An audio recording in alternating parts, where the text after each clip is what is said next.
साहित्य academy channel पर आप सभी का स्वागत है। इस चैनल के माध्यम से हम हिंदी साहित्य और हिंदी व्याकरण से संबंधित उन सभी महत्वपूर्ण प्रश्नों को करेंगे जो कि परीक्षाओं में अक्सर पूछे जाते हैं, अर्थात परीक्षा की दृष्टि से अति महत्वपूर्ण प्रश्नों को करते हुए आज की क्लास की हम शुरुआत कर लेते हैं। जिस भी परीक्षा में हिंदी साहित्य और हिंदी व्याकरण से संबंधित प्रश्न पूछे जाते हैं तो उन सभी के लिए ये क्लास काफ़ी मददगार साबित होगी। तो शुरुआत कर लेते हैं आज की क्लास की। प्रश्न नंबर 1, सुजान किस प्रेमाखान काव्य का नायक है? तो सुजान जो नायक है, पात्र सुजान पात्र का नाम है, ये किस रचना का पात्र है जो कि एक सूफी काव्य रहा है? तो इसका सही आंसर क्या हो जाएगा?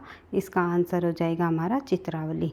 चित्रावली जो कि उस्मान जी द्वारा, एक सूफी कवि उस्मान जी द्वारा लिखी गई रचना है चित्रावली। और चित्रावली के अंतर्गत एक पात्र का नाम है इनके सुजान, और सुजान जो है इस रचना का नायक भी है। बढ़ते हैं आगे। अगला हमारा प्रश्न है, क्योंकि सूफी काव्य को जो है प्रेमाखान काव्य के नाम से भी जाना जाता है, इसलिए यहाँ पर आपको प्रश्न देखने को मिला कि प्रेमाख्यान काव्य जो किस काव्य को कहा जाता है? वो कहा जाता है सूफी काव्य को। ये आपको ध्यान रखना है। उसके बाद देख लेते हैं अगला प्रश्न हमारा, भक्तमाल के रचयिता कौन है? तो भक्तमाल जो रचना है हमारी, उसके रचयिता कौन माने जाते हैं? तो भक्तमाल के रचयिता हैं नाभादास। उसके बाद देख लेते हैं अगला प्रश्न, कबीर की पत्नी का नाम बताइए। तो कबीर दास जी की जो पत्नी है उसका नाम पूछा हुआ है, तो कबीर दास जी की पत्नी का नाम है लोई। जितने भी प्रमुख साहित्यकार हुए हैं हिंदी साहित्य के अंतर्गत, उनसे संबंधित कोई भी तथ्य पूछा जा सकता है। तो यहाँ पर पूछा हुआ है कबीर की पत्नी का नाम, तो कबीर की पत्नी का नाम लोई है। और रत्नावली जो है तुलसीदास जी की पत्नी रही है, तुलसीदास जी की, जो कि राम भक्ति शाखा के प्रमुख कवि माने जाते हैं। राम भक्ति शाखा के प्रतिनिधि कवि रही है तुलसीदास जी। और कबीर दास जी जो है निर्गुण काव्य धारा के जो है प्रतिनिधि कवियों में शामिल है।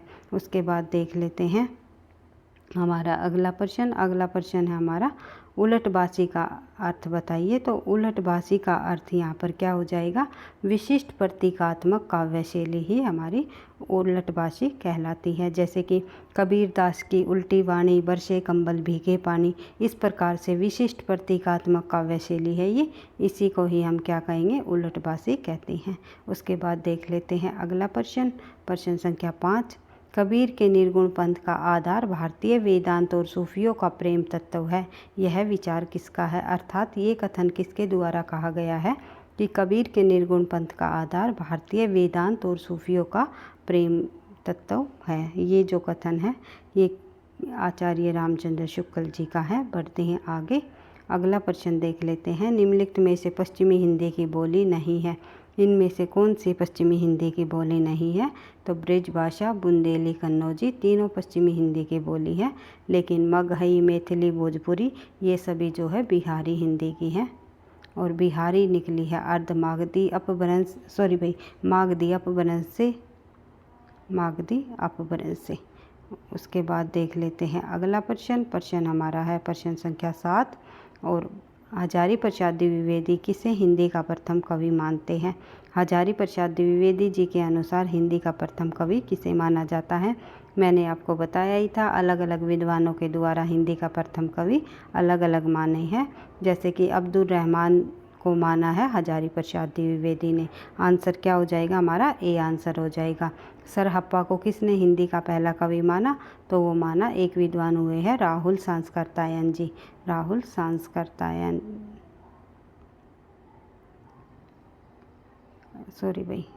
आई होप आप समझ रहे होंगे।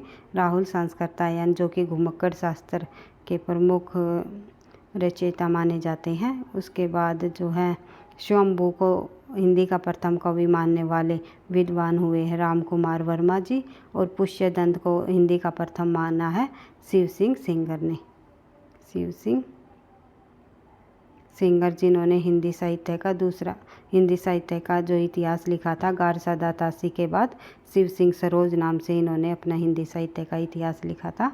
तो इन्होंने पुष्य या पुंड कवि को जो है, जो कि 10वीं शताब्दी के अपभ्रंश भाषा के कवि हुए हैं, 10वीं शताब्दी के अपभ्रंश भाषा के।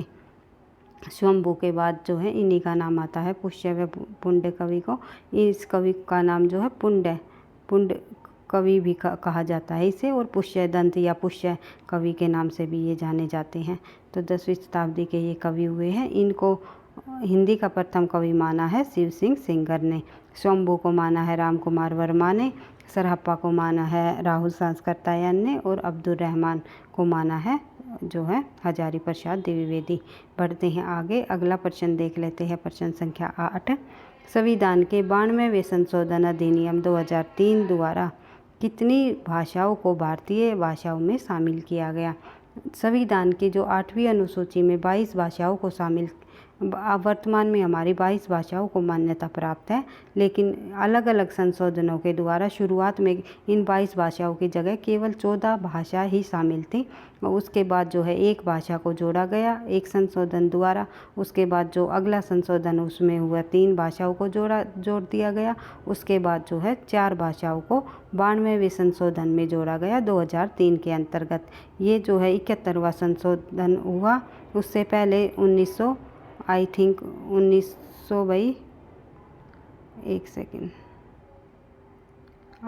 1992 में हुआ था। ये 92वां संशोधन 2003 में हुआ था, और ये 1992 में हुआ था 71वां संशोधन। उससे पहले जो है एक संशोधन हुआ 21वां संशोधन के अंतर्गत, जो कि 1967 में हुआ था।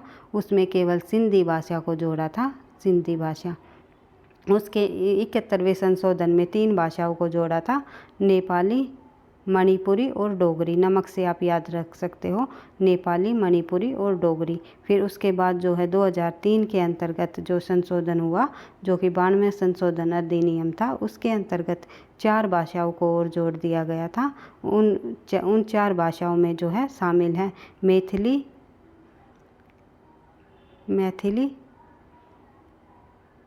बोडो, एक है डोगरी और अगली है संथाली। इन 4 भाषाओं को जो है संविधान की 92वें संशोधन में 2003 के अंतर्गत शामिल किया गया। इस प्रकार से 14 भाषाओं से जो है 22 भाषाओं को मान्यता प्राप्त हो गई संविधान के अंतर्गत। ये आपको ध्यान रखना है। उसके बाद देख लेते हैं हम अगला प्रश्न। अगला प्रश्न हमारा, विनायक किस उपन्यास का पात्र है? कई बार परीक्षाओं में पात्र से संबंधित भी प्रश्न हमें देखने को मिलते हैं। तो विनायक जो है निम्नलिखित में से नूतन ब्रह्मचारी का पात्र है। नूतन ब्रह्मचारी जो उपन्यास है वो है बालकृष्ण भट्ट जी का, बालकृष्ण भट्ट। आई होप आप समझ रहे होंगे। तो अगला प्रश्न देख लेते हैं। अगला प्रश्न हमारा प्रश्न संख्या 10। 12 बरस ले कुकर जिए अरु 16 लो जिए सियार, 18 बरस क्षेत्रीय जीवे आगे जीवन को धिक्कार। ये जो पंक्तियाँ हैं ये किस रचना से ली गई है, किस कवि की है, ये आपको बताना है। तो ये जगनिक कवि द्वारा लिखी गई परमाल रासों से ली गई है, जो कि एक वीरता से भरा हुआ काव्य माना जाता है। रासों काव्य संबंधित है, परमाल रासों काव्य से ली गई है, जो कि जगनिक द्वारा लिखा गया। इसमें 2 वीर योद्धाओं का वर्णन किया गया है इस काव्य ग्रंथ के अंतर्गत, जिसमें कि आल्ह और आल्ह और उदल नाम के 2 वीर योद्धा रहे हैं। इन वीर योद्धाओं की वीरता का ही वर्णन इस ग्रंथ के अंतर्गत किया गया है। और इसमें ये गीत भी गाया गया है कि 12 बरस ले कुकर जिए अरु 16 ले जिए सियार, 18 बरस क्षत्रिय जिए आगे जीवन को धिक्कार। 12 बरस तो केवल कुत्ते जीते हैं, 16 बरस सियार क्या जीवन होता है। क्षत्रियों का जीवन अर्थात वीर योद्धाओं का जीवन तो 18 बरस ही होता है, जो कि वीरता के साथ जो है लड़ते लड़ते अपने बलिदान दे देते हैं, अपना जो है लड़ते लड़ते वीर गति को प्राप्त हो जाते हैं। 18 वर्ष के बाद तो क्षत्रिय जीवन का धिक्कार है, अगर वे युद्ध में जो है शहीद नहीं होते। यानी कि अब उनका जीवन का उद्देश्य केवल ये होना चाहिए क्षत्रियों का कि उन्हें जो है युद्ध में ही अपनी वीरता का प्रदर्शन करना है, और वीरता के द्वारा जितना हम जी सके, जितना हमारा जीवन हो हमारा जो है अंतिम कर्तव्य युद्ध में लड़ते लड़ते ही मर जाना है। तो इस प्रकार से ये पंक्तियाँ आल्य और उद्दल द्वारा गाई गई, जगनीक द्वारा लिखे गए परमाल रासों के अंतर्गत। बढ़ते हैं आगे। अगला प्रश्न हमारा प्रश्न संख्या 11। रामचंद्र शुक्ल का हिंदी साहित्य का इतिहास ग्रंथ कब प्रकाशित हुआ? तो रामचंद्र शुक्ल ने जो हिंदी साहित्य का इतिहास नामक ग्रंथ लिखा है वो 1929 ईस्वी में प्रकाशित हुआ। बढ़ते हैं आगे। जनता की चित्तवृत्ति का संचित प्रतिबिंब साहित्य है। कई बार परीक्षाओं में ये कथन देखने को मिलता है। वेरी वेरी इम्पोर्टेंट कथन है कि प्रत्येक देश का जो साहित्य होता है वहाँ की जनता की चित्तवृत्ति का संचित प्रतिबिंब होता है। जैसे जैसे जनता के हृदय में परिवर्तन होता है वैसे वैसे साहित्य में भी परिवर्तन होना स्वाभाविक है। ये जो बात कही है, ये कथन कहा है आचार्य रामचंद्र शुक्ल ने कहा है। उसके बाद देख लेते हैं अगला प्रश्न। प्रश्न संख्या हमारी 13। हिंदी साहित्य के इतिहास लेखन की परंपरा का सूत्रपात किसने किया? हिंदी साहित्य इतिहास के लेखन परंपरा की सूत्रपात की बात करेंगे तो नाम आएगा गारसा तासी। इन्होंने जो है फ्रेंच भाषा में हिंदी साहित्य का इतिहास लिखा था। उसके बाद जो है शिव सिंह सेंगर ने लिखा। उसके बाद तीसरे नंबर पर आया हिंदी साहित्य का काल कर्मानुसार लिखने वाला, जो प्रथम काल कर्मानुसार लिखने वाला इतिहासकार रहे वो रहे गारसा दातासी। और जॉर्ज ग्रियर्सन। काल कर्मानुसार हिंदी साहित्य का इतिहास किन्होंने लिखा? वो लिखा जॉर्ज ग्रियर्सन ने। अगर हिंदी साहित्य का प्रथम काल कर्मानुसार इतिहास लेखन परंपरा पूछ ली जाए तो आएगा काल कर्मानुसार। अगर आ जाए काल कर्मानुसार तो आएगा जॉर्ज ग्रियर्सन का नाम। अगर हिंदी साहित्य इतिहास लेखन की परंपरा का सूत्रपात सबसे पहले किसने किया, ये प्रश्न पूछा जाए तो आएगा गारसा दातासी। द इस्तवार लिटरेचर एंड हिंदुस्तान नाम से इन्होंने हिंदी साहित्य का ग्रंथ लिखा है। बढ़ते हैं आगे। अगला प्रश्न देख लेते हैं। भाई आई होप आपको समझ आ रहा होगा।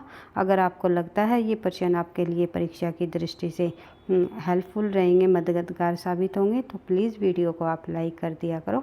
लाइक और कमेंट अवश्य किया करो अंत में, क्योंकि आपके लाइक और कमेंट से ही मुझे ये लगेगा कि आपके लिए ये क्लास सीरीज़ जो चली हुई है हमारी इम्पोर्टेंट प्रश्नों की, ये आपके लिए मददगार साबित हो रही है और परीक्षा में आपको कहीं ना कहीं हेल्पफुल रहेंगी परीक्षा की दृष्टि से। तो मुझे भी मोटिवेशन मिलेगा और नेक्स्ट क्लास और अच्छे से अच्छे प्रश्नों को बनाने का। तो प्लीज़ आप लास्ट में कमेंट और जो है लाइक अवश्य किया करो। तो देख लेते हैं अगला प्रश्न हमारा। प्रश्न संख्या 14। हिंदी साहित्य के सर्वप्रथम इतिहास ग्रंथ का रचनाकार का नाम पूछा हुआ है। हिंदी साहित्य का जो सबसे पहले इतिहास ग्रंथ लिखने की सूत्रपात तो हमने देख ही लिया था, गारसा दातासी जी द्वारा लिखा गया। गारसा दातासी ने हिंदी साहित्य इतिहास का सर्वप्रथम इतिहास ग्रंथ द इस्तवार लिटरेचर एंड हिंदुस्तान नाम से इन्होंने अपना ग्रंथ लिखा था। और ये इसका जो ग्रंथ का रचना काल है, इस ग्रंथ का रचना काल जो गारसा दातासी के ग्रंथ का रचना काल क्या रहा ये आपको बताना है। तो इसका आंसर क्या हो जाएगा? इसका हमारा आंसर हो जाएगा 1839। बढ़ते हैं आगे। अगला प्रश्न देख लेते हैं। प्रश्न संख्या 15। भारतीय संविधान के किस अनुच्छेद द्वारा संघ की राजभाषा हिंदी और लिपि जो है देवनागरी की घोषणा की गई, ये आपको बताना है। तो आंसर क्या हो जाएगा? इसका हमारा आंसर हो जाएगा अनुच्छेद 1943 में, कि अनुच्छेद 1943 के अंतर्गत भारतीय संविधान के जो संघ की राजभाषा को हिंदी और लिपि को देवनागरी की घोषणा कर दी गई। बढ़ते हैं आगे। अगला प्रश्न देख लेते हैं। प्रश्न संख्या 16। राजभाषा आयोग के गठन का आदेश कब प्रकाशित हुआ?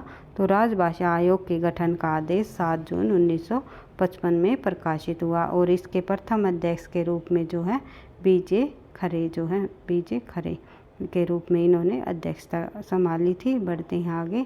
बीजे खेर भी कहीं कहीं आपको किसी पुस्तक में देखने को मिलेगा, लेकिन बीजे खेर नहीं है, खरे है भाई उनका नाम। बढ़ते हैं आगे। अगला प्रश्न देख लेते हैं। प्रश्न संख्या 17। ब्रज भाषा को उत्कर्ष तक पहुंचाने का श्रेय किसे जाता है? ब्रज भाषा को उत्कर्ष तक पहुंचाने का श्रेय भक्ति काल के प्रमुख कवि जो कि कृष्ण काव्य धारा के कवि रहे हैं सूरदास जी को जाता है। बढ़ते हैं आगे। अगला प्रश्न देख लेते हैं। जिसकी उसकी जो सो आदि सर्वनाम है। ये किस प्रकार के सर्वनाम है, पढ़ने से आपको, देखने से आपको पता ही चल रहा होगा। ये जो जिसकी उसकी जो सो जो आदि है, ये सर्वनाम संबंधवाचक है। बढ़ते हैं आगे, अगला प्रश्न देख लेते हैं। जिसे हम शुद्ध हिंदी कहते हैं वह क्या है? वह मानक भाषा है। बढ़ते हैं आगे, मानक हिंदी में सर्वनाम कितने भेद है? तो मानक हिंदी के अंतर्गत सर्वनाम के हमारे 6 भेद होते हैं। उस सर्वनाम के वे 6 भेद कौन कौन से होते हैं? अगर नाम भी पूछ लिया जाए तो सबसे पहले आएगा पुरुषवाचक सर्वनाम, पुरुषवाचक, आई होप आप समझ रहे होंगे। फिर उसके बाद जो है निजवाचक सर्वनाम, उसके बाद जो है निश्चयवाचक सर्वनाम होता है, एक होता है अनिश्चयवाचक सर्वनाम, उसके बाद एक होता है हमारा संबंधवाचक सर्वनाम, उसके बाद जो है एक होता है हमारा प्रश्नवाचक सर्वनाम। इस प्रकार से हमारे सर्वनाम के 6 भेद माने जाते हैं।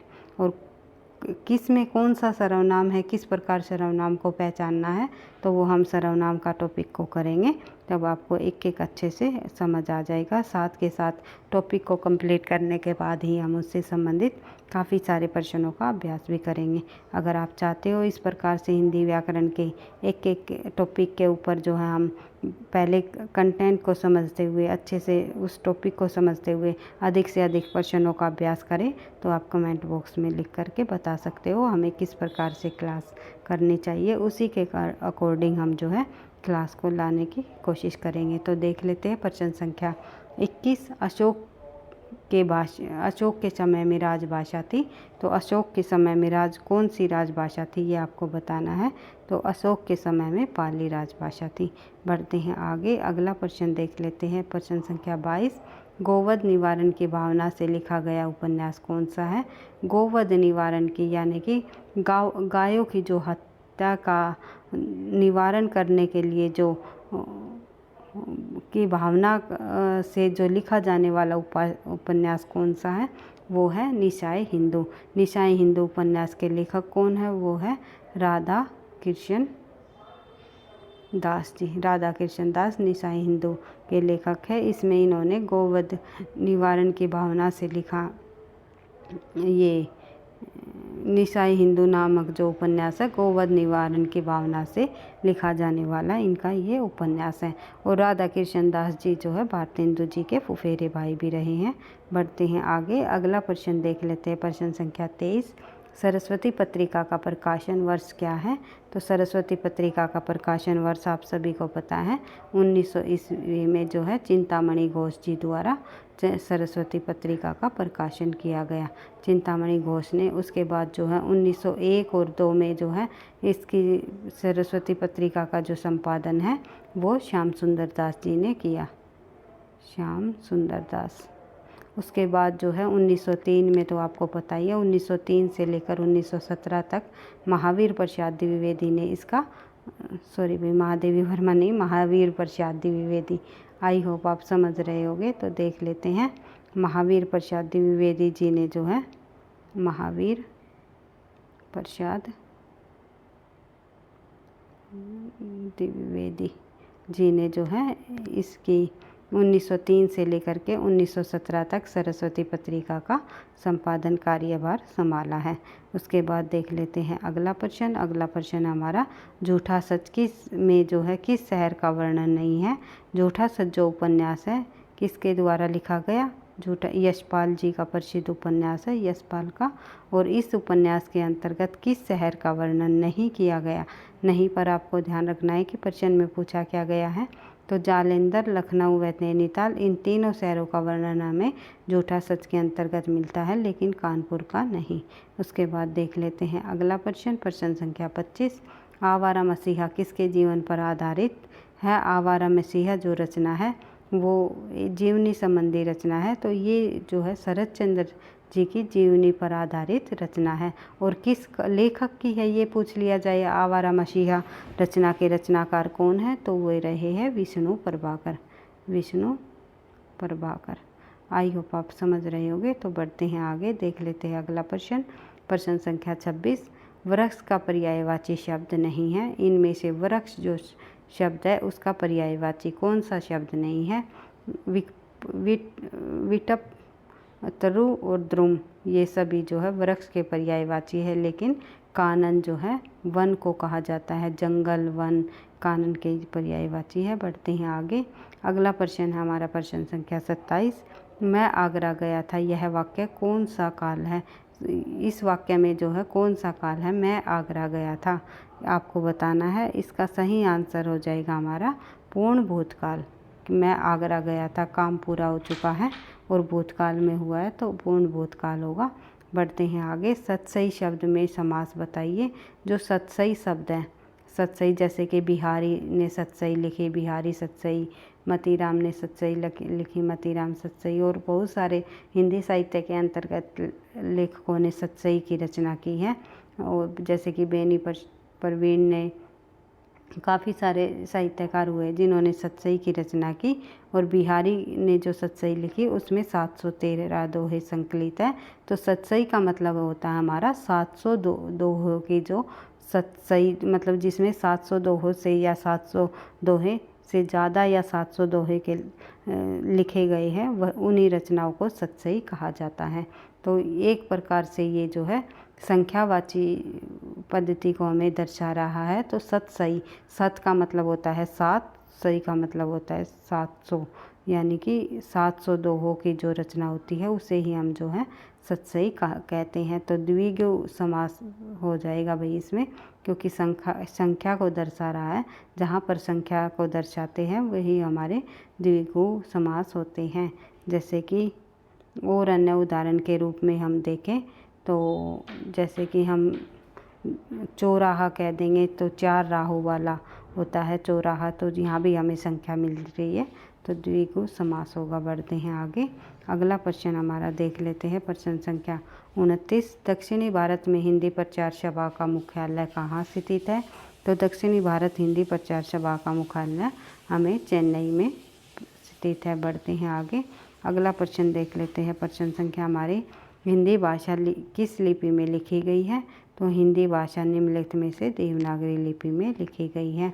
निम्नलिखित में से कौन सी भाषा देवनागरी लिपि में लिखी गई है? तो इनमें से जो है मराठी की भी जो लिपि रही है वो देवनागरी ही है। उसके बाद देख लेते हैं आगे। अगला प्रश्न हमारा, तय ध्वनि का उच्चारण स्थान बताइए। जो तय ध्वनि है हमारी उसका उच्चारण स्थान दंत रहा है। तय, थ, दै, ध, इस प्रकार से तवर्ग जो ध्वनि वर्ग है हमारा तो उसके अंतर्गत वर्णमाला में, तो इसका उच्चारण स्थान तय है। उसके बाद देख लेते हैं व का उच्चारण स्थान बताइए। तो व का दंतोष्ठ उच्चारण स्थान रहेगा।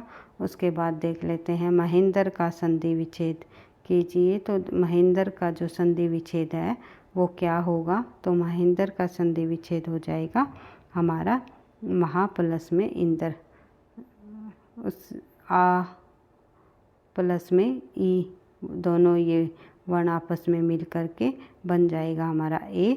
तो इस प्रकार से बन जाएगा हमारा महेंद्र, महा प्लस में इंद्र का हो जाएगा हमारा महेंद्र। बढ़ते हैं आगे। जब संधि को करेंगे तो एक एक पॉइंटों को हम समझ लेंगे कि किन वर्णों के मेल से किन किन वर्णों का मेल होता है और किस प्रकार से हम संधि विच्छेद कर सकते हैं। तो ये सभी महत्वपूर्ण बिंदु हम समझ लेंगे। बढ़ते हैं आगे। अगला प्रश्न है हमारा प्रश्न संख्या 35, अंतिम प्रश्न है आज का हमारा, आज के मॉक टेस्ट का। आज के मॉक टेस्ट में केवल 35 प्रश्नों को ही मैंने लिया है, कम प्रश्नों को लेंगे, बिल्कुल उन्हीं प्रश्नों को लेंगे जो कि परीक्षा की दृष्टि से अति महत्वपूर्ण है। और समझते हुए एक एक प्रश्नों को ध्यान से पढ़ते हुए हम जो है अपने मॉक टेस्ट के माध्यम से सभी हिंदी, संपूर्ण हिंदी साहित्य के और हिंदी व्याकरण से संबंधित सभी महत्वपूर्ण प्रश्नों को कंप्लीट करने की कोशिश करेंगे। तो कै वर्ग किसके योग से बना है? तो कै वर्ग पूछा हुआ है भाई, ये आपको अक्षय नहीं पूछा हुआ, कहीं आपको ये लगे अक्षय वर्ण पूछा हुआ है। तो कै वर्ग पूछा हुआ है, तो कै वर्ग किस वर्ण के योग से बना है? हर एक व्यंजनों के अंतर्गत हमारा स्वर छुपा हुआ होता है। तो कै हमारा हो जाएगा आधा, आंसर हो जाएगा हमारा सी। कै हो जाएगा कै आधा कै प्लस ए हमारे स्वर का मेल हो गया। और अक्षय वर्ण पूछ लिया जाए, अक्षय, तो ये किन किन वर्णों से मिलकर बना हुआ है? कै आधा कै और श प्लस में ए, इस प्रकार से अक्षर वर्ण का मेल होगा। उस बढ़ते हैं आगे। अगला प्रश्न देख, आगे हमारा प्रश्न नहीं है भाई, आज की क्लास के अंतर्गत हमारे 35 ही प्रश्न है। तो इस प्रकार से हमने मॉक टेस्ट नंबर 2 भी कंप्लीट कर लिया है। अभी हमने मॉक टेस्टों की शुरुआत की है, बीच बीच में हम महत्वपूर्ण टॉपिक को भी करते हुए चलेंगे। प्रश्न उत्तरों के माध्यम से ही, प्रश्न उत्तरों के साथ एक एक टॉपिक को समझते हुए करने की कोशिश करेंगे हिंदी व्याकरण के, और साथ ही हिंदी साहित्य के सामान्य हिंदी में पूछे जाने वाले सभी महत्वपूर्ण प्रश्नों को करते हुए अपनी तैयारी को आगे बढ़ाएंगे। तो वीडियो पसंद आई तो लाइक करना, दोस्तों के साथ शेयर करना, चैनल पर पहली बार हो तो सब्सक्राइब कर लेना। थैंक यू, धन्यवाद।